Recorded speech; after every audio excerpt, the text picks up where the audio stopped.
मैं सरिता अजमेर से हूँ। वो बच्चे के बारे में बताना भैया।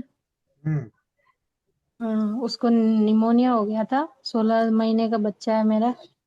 तो 2 दिन हॉस्पिटल में रहा था, तो डॉक्टरों ने कहा था कि 90% इसके काम कर रहे हैं लंग्स, तो आपको है ना 7-8 दिन तक यहीं एडमिट रखना पड़ेगा और लंबी दवाई चलेगी इसके, साल भर के लिए।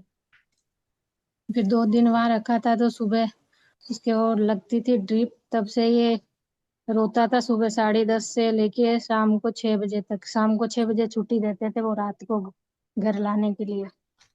और रात को भी नहीं सो पाता, वहां पे नहीं सोता था, तो इसको है ना वो दवाई देते थे इंजेक्शन की, है ना नींद आ जाए, और पिलाने की दी थी, फिर भी इसको नींद नहीं आई। छोटा बच्चा था, ऐसे उसको रखे भी कैसे पूरे दिन। फिर फोन दिखाया और इतना चिड़चिड़ा हो गया, रोने लग गया पूरे दिन, बहुत परेशान रहा। फिर आपसे बात हुई। एक दिन तो बात नहीं हो पाई थी, इसलिए मैं वहां लेके गई थी हॉस्पिटल। फिर दूसरे दिन भी वहीं थे, और फिर नाइट को आपसे बात हुई थी, तो आपने वो बताया था होम्योपैथी की दवाई।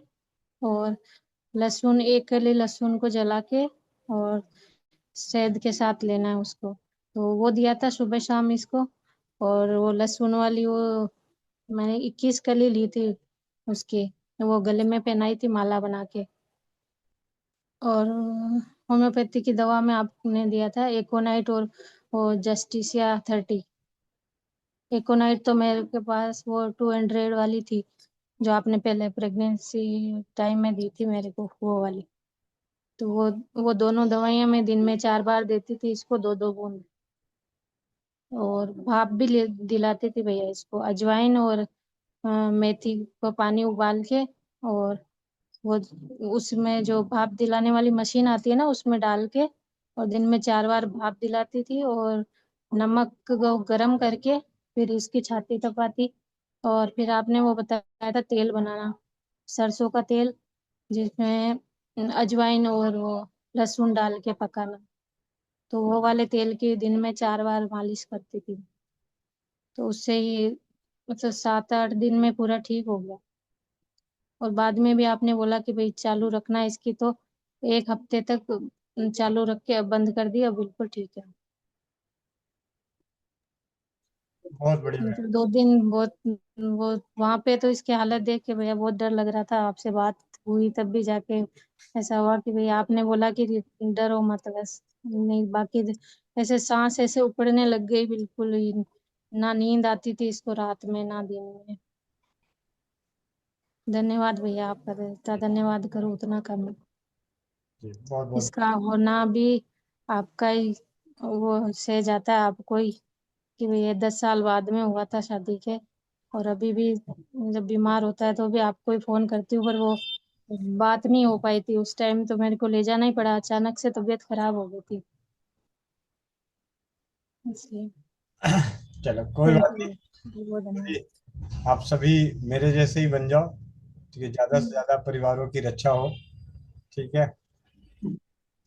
बंद। वैसे अचानक से तबीयत खराब हो जाती है तो फिर घर वाले और ज्यादा डरा देते हैं ना भैया। फिर दूसरे दिन तो मैं साफ साफ मना ही कर दिया इनको, मैंने कहा मैं नहीं लेके जाऊंगा। पूरे दिन रोता है वहां पे। फिर डॉक्टर तो वो है ना कि बच्चे को आराम मिले, वहां जाके पूरे दिन बच्चा रोता पूरे दिन, तो फिर कैसे आराम मिलेगा।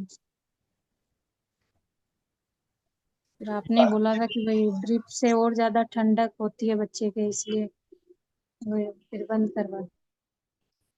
तो है ना, भाप दिलवाई ना, तो वो नीलगिरी का तेल आता है, वो किसी ने बताया था मेरे को, नीलगिरी का तेल और वो अमृतधारा, वो भी डालती थी। जो अजवाइन और उसका पानी था ना, उसी में 1-1 बूंद उसकी डाल के दिलवाती थी इसको बाहर।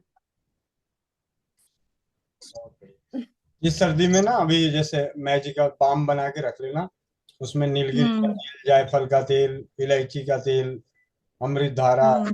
सबको मिला के, और हम्म। मोम को घी में पिघला के, जितने भी कफनाशक जो तेल होते हैं, नीलगिरी का है, हाँ। जायफल का है, अमृत धारा हो गया, इलायची का तेल हो गया, लौंग का तेल हो गया, मतलब कहने मतलब जितने भी दर्द वाले तेल होते हैं जो कफ को खत्म करते हैं, उनको डाल के मोम को पहले घी में पिघला के और ये तेल हम्म। डाल के रख दो, तो बाम बन जाएगा। तो उस बाम से हाँ। मालिश कर सकते हो। ठीक है। हाँ भैया, ठीक है। ठीक है, गुड़िया। हम्म।